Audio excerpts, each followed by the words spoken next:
नया साल। लेकिन आपने याद रखना है, साल नए आते हैं और फिर वो पुराने हो जाते हैं। लेकिन आप और मैं, कलाम कहता है कि जो मसीह में है वो मसीह में नया मखलूक है। क्या है? न्यू क्रिएशन है। आमीन। सो हम पुराने नहीं होते। जब बर्थडे सेलिब्रेट कर रहे होते हैं तो क्या कहते हैं? न्यू साल पुराना हो गया, हुन मेरी यह उम्र होगी, मैं इन्ने साल का हो गया। लेकिन मसीह में आप और मैं पुराने, बल्कि लिखा है कि पुरानी चीजें जाती रही और देखो वो नई हो गई। आमीन।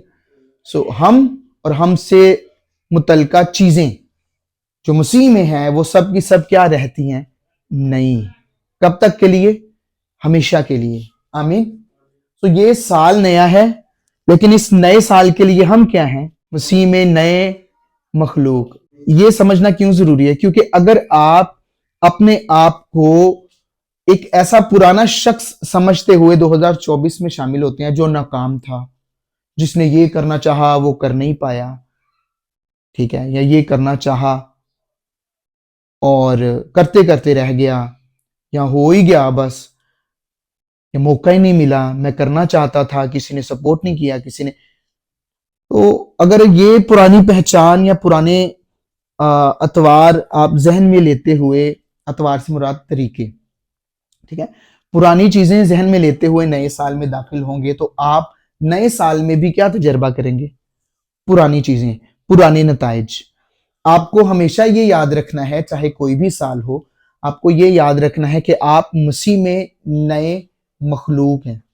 आमीन। फिर आप क्या करेंगे? आप चूंकि नए मखलूक हैं तो आपके साथ भी वही कुछ होगा जो एक नए मखलूक के साथ होना चाहिए, एक न्यू क्रिएशन के साथ होना चाहिए, यानी एक ऐसे शख्स के साथ जो मसीह में है और नया मखलूक है। आमीन। क्या मसीह में नाकामी है? अगर आपको पता है कि आप मसीह में नए मखलूक हैं तो 2024 में आपके लिए कोई नाकामी नहीं है। आमीन। आपके नाकामी के जो दौर होंगे या नाकामी के जो हालात होंगे, मामलात होंगे, खुदा उनको बदल देगा और वो ऐसी कुदरत रखता है। जो गुज़िश्ता साल आपको या मुझे, मेरी शख्सी जिंदगी में, पर्सनल लाइफ में चीजें नाकामी लगी या लगा कि मैं कुछ कर नहीं पाया, लेकिन इस साल मैं वो गोल्स, वो टारगेट्स जो है वो अचीव करूंगा, उनको पूरा करूंगा। तो वो सब कुछ कैसे होगा, क्यों होगा, कब होगा, ये सारी चीजें बात हम करेंगे। लेकिन बुनियादी चीज ये है कि हमने अपनी पहचान को जानते हुए आगे बढ़ना।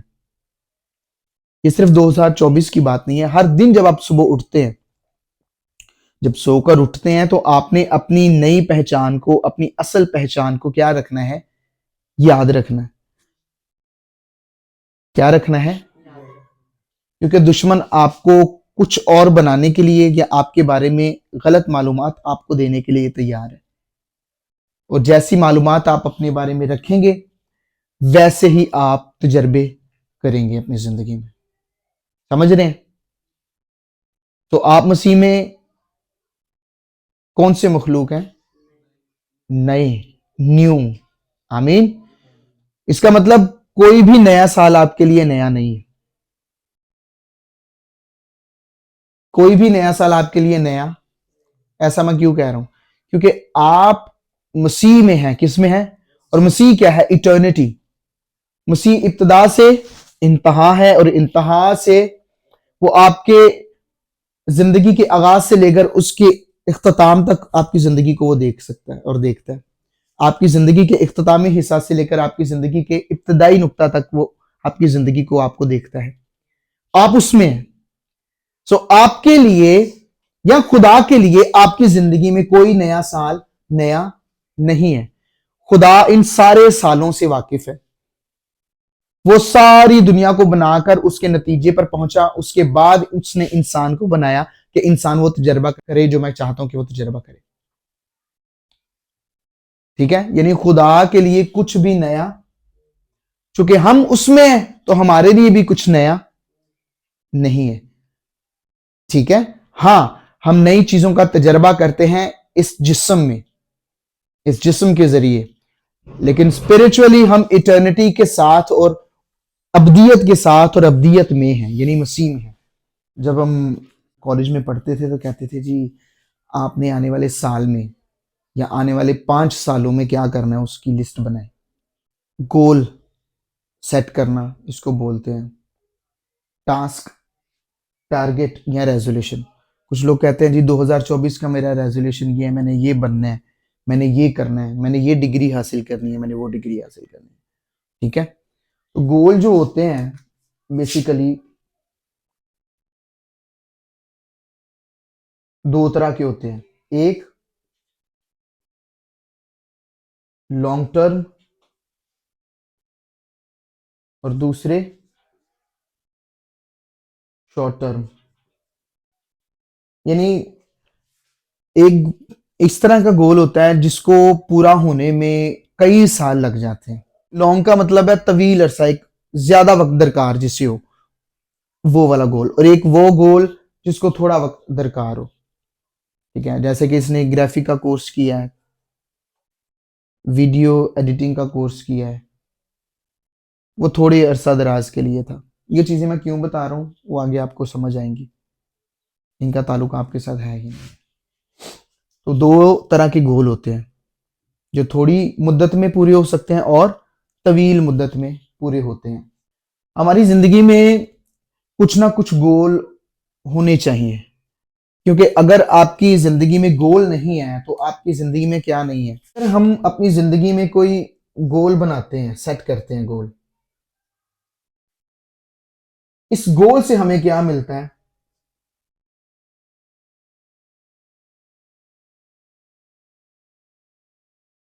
फोकस।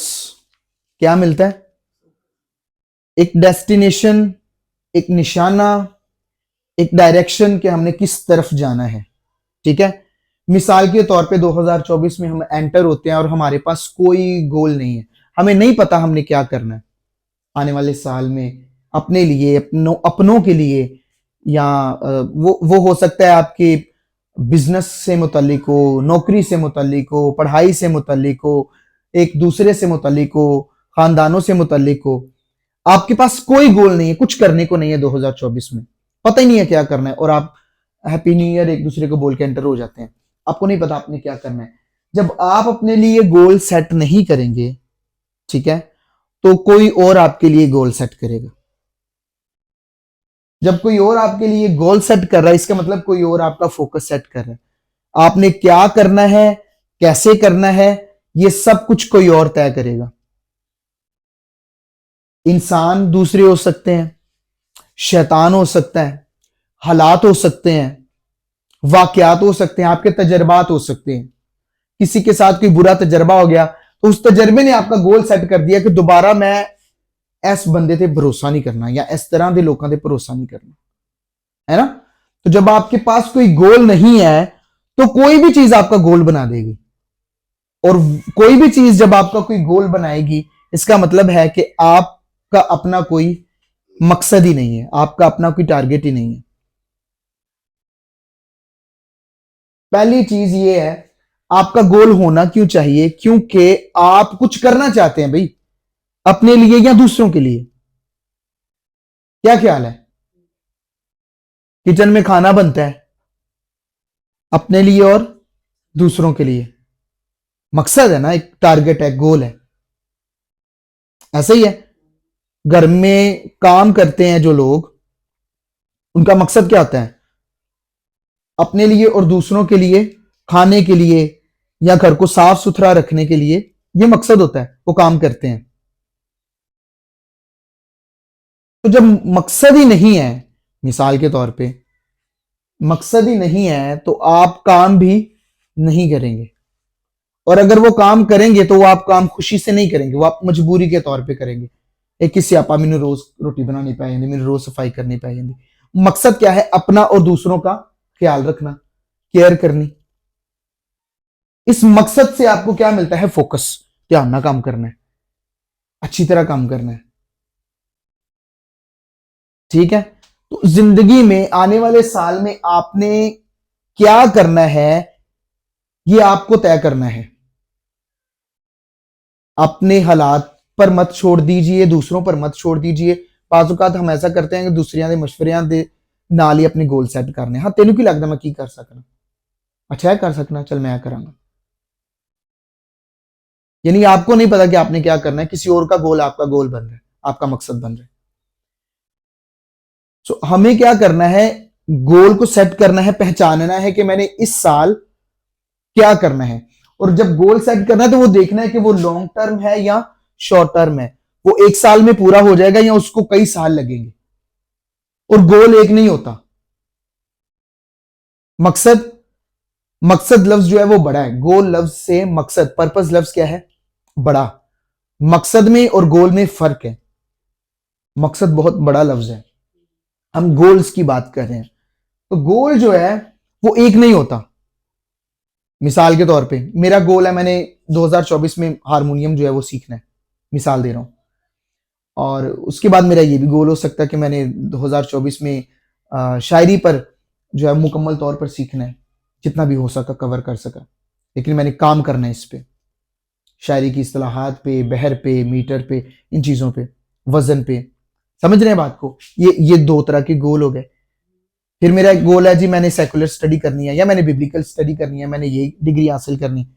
मुख्तलिफ गोल हो गए जो एक साल में कवर किए जा सकते हैं अगर उनकी मुद्दत एक साल के अंदर अंदर है। ठीक है, मुमकिन है। तो जब भी आप समझ लेते हैं कि मुझे करना क्या है, आपकी गोल्स सेट होना शुरू हो जाते हैं। एक होते हैं रियलिस्टिक और दूसरे अनरियलिस्टिक गोल्स। कुछ गोल्स ऐसे होते हैं जिन्हें आप और मैं पूरा कर सकते हैं, इंसान पूरा कर सकता है। लेकिन कुछ गोल्स ऐसे इंसान बना लेता है जो गैर हकीकी होते हैं, जो पूरे नहीं हो सकते। मिसाल के तौर पे मैं तुम्हारे लिए चांद तारे तोड़ लाऊंगा, ये गोल है, एक आशिक का गोल है कि मैं ऐसा करूंगा तुम्हारे लिए। तो क्या ये मुमकिन है? ये अनरियलिस्टिक गोल है, गैर हकीकी। मैं सारी दुनिया को बदल दूंगा, मैं सारी दुनिया को आग लगा दूंगा। जब जज्बाती हो जाता है तो क्या ये मुमकिन है? अनरियलिस्टिक, ये मुमकिन नहीं है भाई। तो कल्ला किवें पूरी दुनिया को आग ला देगा?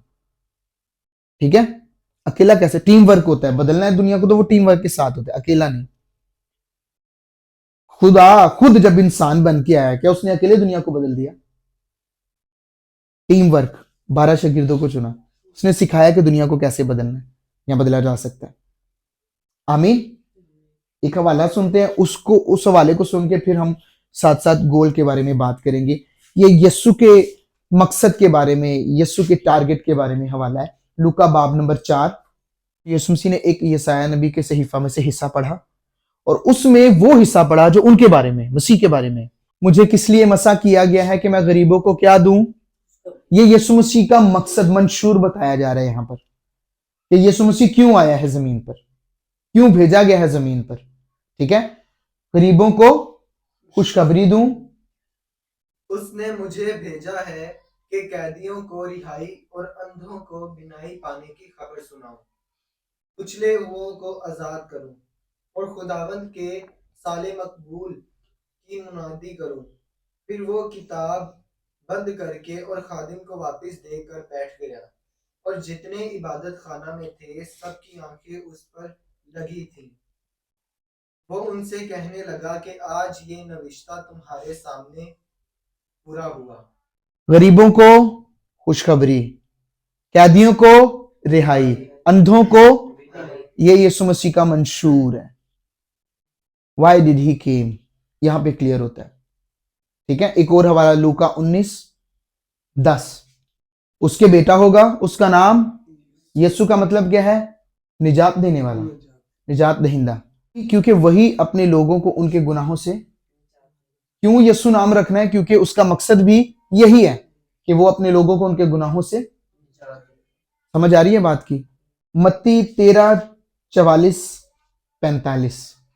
आसमान की बादशाही खेत में छुपे खजाना की मानिंद है, जिसे किसी आदमी ने पाकर छुपा दिया और खुशी के मारे जाकर जो कुछ उसका था बेच डाला और उस खेत को मोल ले लिया। एक खेत में वो गया, वहां उसको एक क्या मिला?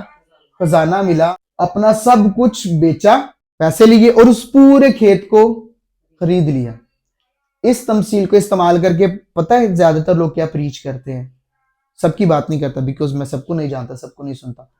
ज्यादातर लोग ये प्रीच करते हैं जिनको जिनको मैंने सुना है, वो कहते हैं जी देखे यहां पर एक शख्स यानी एक इंसान है जिसको खेत में खजाना मिला है, उसने अपना सब कुछ बेच दिया है और उस खेत को खरीद लिया है। ये शख्स जो है ये आप और मैं हैं, यीशु वो खजाना है। और आपने और मैंने इस तमसील में सीखने को यह मिलता है, आपने और मैंने अपना सब कुछ छोड़ देना, सब कुछ बेच देना। किसको हासिल करने के लिए? यीशु को, खजाने को। इस तमसील का मतलब यह बताया जाता है, जबकि यह सरासर गलत है। क्यों गलत है? क्योंकि यहां पर हीरो कौन बन रहा है? इंसान। यहां पर अगर आप न्यू टेस्टमेंट पढ़ते हैं तो खरीद कौन रहा है? किसको कौन खरीद रहा है? हमें यीशु ने अपने खून से खरीदा है। हम उसे खरीद रहे हैं या वो हमें खरीद रहा है? बिका कौन हुआ है? गुलामी में कौन है? कैद में कौन है? वो तो हम है। तो खरीदेगा कौन? यीशु। तो ये तमसील हम पे फिट कैसे आती है कि हम अपना सब कुछ बेच के, भाई सब कुछ है क्या हमारे पास? सब कुछ तो गंवा बैठे हैं ना, हम तो गुनाह में। ये मसीह की सलीब से पहले की तमसील है, ठीक है? तो ये तमसील जो है ये हमारे बारे में नहीं है, ये यीशु के बारे में है। तो यीशु का मकसद भी यहां पर हमें साफ वाज़िह नजर आता है। यीशु का मकसद क्या है? हमें खरीदना,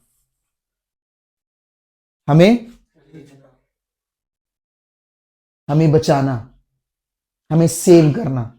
सो यीशु ने अपना सब कुछ छोड़ा, आसमान, इख्तियारात, और क्या बन गया? इंसान। अपने आप को, पौलुस कहता है, उसने अपने आप को खाली कर दिया। उसने अपने आप को खाली किया, इंसान की सूरत इख्तियार की इंसान के लिए, ताकि इंसान को खरीद ले। यानी खजाना कौन है खुदा की नजर में? आप और मैं। हालेलुया। जो अपने बारे में क्या समझते थे, हमें छोड़ दिया गया है, हमें प्यार नहीं खुदा करता, हमें तो कूड़े की तरह ट्रीट किया गया है। कुछ लोग बोलते हैं खुदा आपको कैसे देखता है? हमें कैसे देखता है? खजाने की तरह, ट्रेजर की तरह। लेकिन ये कब की बात है? अभी तो पूरी दुनिया गुनाह में गिरी हुई है, लेकिन खुदा की नजर में फिर भी आप और मैं क्या थे? खजाना। जब हम क्या थे? गुनहगार। अब हम उसके बेटे और बेटियां हैं। आमीन। इसी के साथ एक और तमसील है। फिर आसमान की बादशाही उस सौदागर की मानिंद है जो उम्दा मोतियों की तलाश में था। जब उसे एक बेशकीमती मोती मिला तो उसने जाकर जो कुछ उसका था सब बेच डाला और उसे मोल ले लिया। आप समझे? किसने अपना सब कुछ बेच डाला? सौदागर कौन? यीशु। और वो बेशकीमत मोती हम। आमीन। इस तमसील को भी इस तरह से बयान किया जाता है कि जी वो सौदागर इंसान है, वो बेशकीमत मोती यीशु है। हमने अपना सब कुछ बेचना है, सब कुछ छोड़ना है। किसे हासिल करने के लिए? यीशु को हासिल करने के लिए। अगेन हीरो कौन बन रहा है इस तमसील में? इंसान। जबकि पूरी बाइबल बताती है कि गुनाह में तो हम थे, खो तो हम चुके थे, तो खरीदा किसे जा सकता है? हमें। कौन खरीद सकता है? सिर्फ वही। किससे? अपने खून से। आमीन। ये जो बार बार है ना, सब कुछ अपना बेच डाला, दूसरी तमसील में भी ऐसे ही है। उसका मतलब है उसने अपना सब कुछ छोड़ दिया आपके लिए। पौलुस इसको बड़े अच्छे तरीके से बयान करता है कि उसने अपने आप को खाली कर दिया, अपने आप को खुदा के बराबर ना समझा, इंसान की सूरत इख्तियार की। ये इसका मतलब है उसने अपना सब कुछ बेच दिया, छोड़ दिया, ताकि किसे खरीद ले? उस खजाने को। किसे खरीद ले? उस बेशकीमत मोती को। आप अपने बारे में क्या समझते हैं वो इस पर मबनी होना चाहिए कि खुदा आपके बारे में क्या समझता है। खुदा आपको ट्रेजर की तरह देखता है, एक खजाने की तरह, बेशकीमत मोती की तरह देखता है वो आपको। हालेलुया। सो इस तरह से ही आपने और मैंने अपने आप को देखना है। सो यहां पर भी यीशु का मकसद वाज़ेह नजर आता है हमें। बेशकीमत मोती को उसने क्या किया है? खरीदा है, बचाया है। इन अदर वर्ड्स उसने, सो यीशु का अल्टीमेट पर्पस, एक और चंद और हवाले हैं, यूहन्ना 10:10 और हाँ एक हवाला और है लेकिन वो हम बाद में पढ़ेंगे। अल्टीमेट पर्पस हमें यीशु का क्या नजर आता है कि यीशु ने गुनहगार को बचाना है। यीशु जब दुनिया पर आया तो उसका मकसद क्या था? यीशु ने गुनहगार को बचाना है। अब ये एक पर्पस है, मकसद है, लेकिन एक मकसद को पूरा करने के लिए बहुत सारे टास्क सरंजाम देने पड़ते हैं, बहुत सारे काम करने पड़ते हैं एक मकसद को पूरा करने के लिए। ठीक है, जैसे कि इंसान को बचाने के लिए यीशु के लिए क्या जरूरी था कि वो शरीयत को पूरा करे। ठीक है, उसके बाद इंसान को बचाने के लिए यीशु के लिए जरूरी था कि वो इंसान बने। यीशु के लिए जरूरी था कि वो मरे। ऐसे ही है ना, इंसान को बचाने के लिए यीशु के लिए क्या जरूरी था इसके अलावा? कि वो मुर्दों में से जिंदा भी हो। ठीक है, ताकि इंसान के गुनाह के मसले का हल हो जाए। इसके बाद सिर्फ इतना ही नहीं, यीशु के लिए यह भी जरूरी था कि वो इंसान को ऐसा मकदस बनाए जिसमें वो खुद आकर रह सके।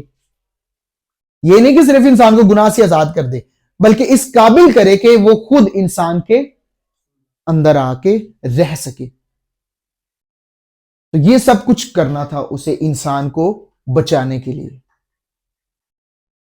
आमीन। मकसद एक था लेकिन काम कितने सारे थे जो उसने किए। और इसी तरह हमारा मकसद कोई एक होता है लेकिन हमें बहुत सारे काम करने पड़ते हैं। हमारा मकसद है मसीह की तरह जिंदगी बसर करना इस दुनिया में, ऐसे ही है। लेकिन मसीह की तरह जिंदगी बसर करते हुए हम बहुत सारे गोल्स बनाने पड़ते हैं, टारगेट्स बनाने पड़ते हैं, टास्क बनाने पड़ते हैं, जिन पे काम करते करते हम अपने आप के लिए और दूसरों के लिए मुअस्सर साबित होते हैं और तब्दीली का बायस बनते हैं। आमीन। आपने यीशु का मकसद देख लिया। अब देखेंगे यीशु ने अपने मकसद को पूरा कैसे किया। उसने काम किया प्लस खुदा पर भरोसा किया। हवाला यूहन्ना 5:19, जॉन चैप्टर 5 वर्स नंबर 19। बस यीशु ने उनसे कहा, मैं तुमसे सच कहता हूं कि बेटा आपसे कुछ नहीं कर सकता। बेटा आपसे यानी अपने आप से। यीशु कह रहा है कि मैं अपने आप से कुछ नहीं कर सकता सिवा उसके जो बाप को करते देखता है, क्योंकि जिन कामों को वो करता है उन्हें बेटा भी उस तरह करता है। आमीन। यहां पर हमें क्या सीखने को मिलता है? यह सीखने को मिलता है कि मसीह खुदा पर इन्हिसार करते हुए जिंदगी बसर कर रहा था। ठीक है, खुदा पर इन्हिसार करते हुए जिंदगी, यानी जो बाप कर रहा था, जैसा काम बाप कर रहा था वैसा काम यीशु जमीन पर कर रहा था। जो बाप कह रहा था वही यीशु कह रहा था। दोनों में कोई फर्क। दूसरे लफ्जों में अगर यीशु मसीह ने मुर्दे को जिंदा करना है तो मुर्दे को जिंदा करना सिर्फ यीशु की मर्जी नहीं थी। लाजर की एग्जांपल ले लेते हैं। लाजर को जिंदा करना है तो लाजर को जिंदा करना सिर्फ यीशु की अपनी मर्जी नहीं थी, बल्कि बाप की मर्जी भी थी। क्योंकि उसने कहा मैं आपसे कुछ नहीं कर सकता, बल्कि जो बाप को करते देखता हूं वही करता हूं। आमीन। यानी यीशु मसीह ने अपने गोल को कैसे पूरा किया? उसने काम भी किया, लेकिन काम करते हुए उसने अपने बाप पर भरोसा किया, ट्रस्ट किया। हम अपनी जिंदगी में कोई भी गोल कैसे अचीव कर सकते हैं? यह फार्मूला। हमने मेहनत करनी है, काम करना है, एफर्ट लगानी है, लेकिन अपना भरोसा अपनी एफर्ट पे नहीं रखना।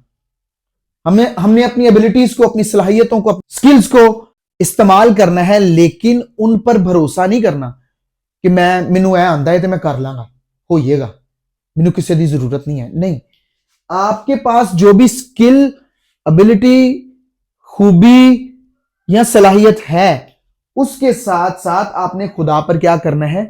भरोसा रखना है कि अगर मेरी खूबी कहीं खामी दिखा जाए, कहीं काम ना आए, तो मुझे खुदा पर भरोसा है कि वो मुझे संभाल लेगा, वो ये काम संभाल लेगा, वो इस मकसद को पूरा करने में मेरी मदद करेगा। आमीन। तो 2024 में आपका गोल या आपके गोल्स क्या हैं, ये सेट करना जरूरी है।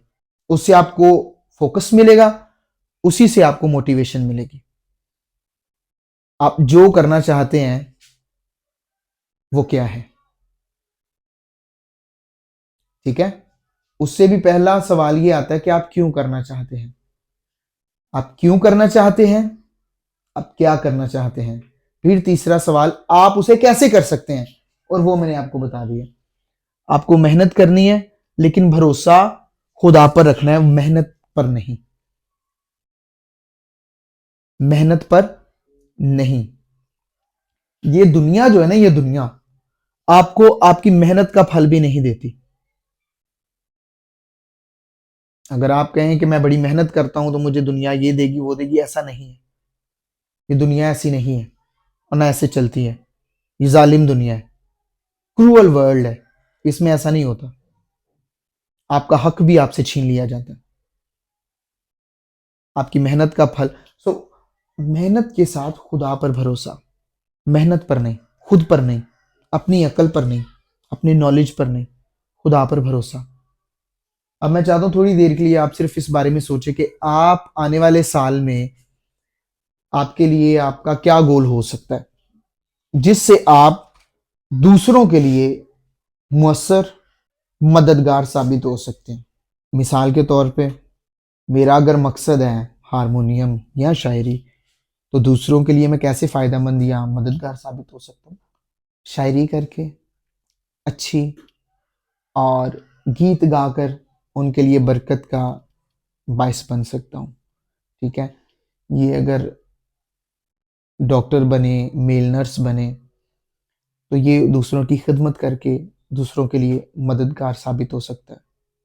ठीक है? आप अपने लिए क्या गोल सेट करते हैं कि जिसकी वजह से ना सिर्फ आपकी बल्कि दूसरों की जिंदगी भी मुतासिर हो, मुस्बत तौर पर। किसी के लिए क्या कर सकते हैं, क्या नहीं कर सकते, खुद के लिए क्या करना चाहते हैं, अपने आप में कोई तब्दीली, खुद दूसरों में कोई तब्दीली। 2024 है और ये इंतहाई अहम वक्त है, हाई टाइम है, जिसमें आपको सोचना पड़ेगा कि मुझे क्या करना है और क्या नहीं, कौन सी चीज़ें मेरे लिए ज़रूरी हैं, कौन सी गैर ज़रूरी हैं।